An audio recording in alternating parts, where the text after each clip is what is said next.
Guys, tingnan mo yung ulam na niluto ko. Tingnan nyo guys. Kain na naman si Makanoy.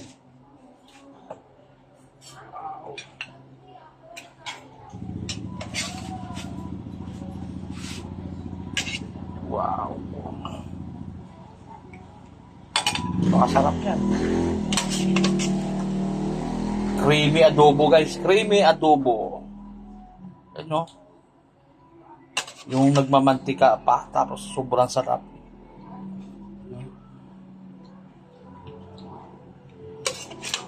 Ayun naman yun. Oh.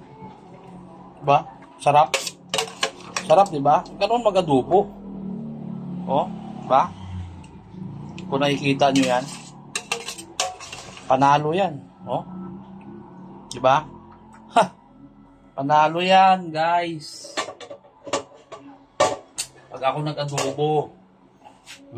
Tama yan? Ikot-ikutin mo pa yan, oh. Oh. Diba?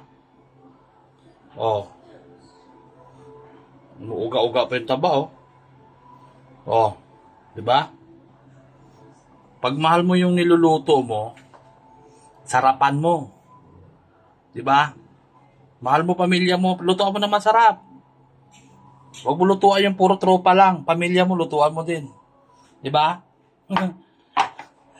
Diba guys? Ganun kalupit. Sabay, kainan mo ng pinakamaraming kanin. Saingan mo ng masarap. O, diba? O diba guys? Shout out dyan sa mga kakain na ngayong gabi. Sabay tayo. Pag si Makanoy nagluto sa bahay nyo, sabi ko sa inyo, malupit. Malupit sa malupit. Diba? Yan yun naman, oh. Diba? Yan. Eh, ang problema pala, tapos na yung content, ibalik na natin. Yan. Hindi po namin ulam yan. Pinaluto lang po sa akin yan. Kinontent ko lang. Takpan na natin yan.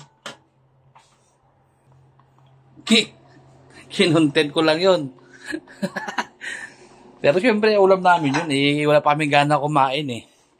Mamaya na kami kakain. Diba? O syempre, diba? So, grabe yung pawis ko. Diba? Pag si Makanoy nagluto talaga, the best talaga. Papawisan ka. Diba? Sobra. Oh, habang pa-electric pan muna tayo, ha? Ang init. Oh.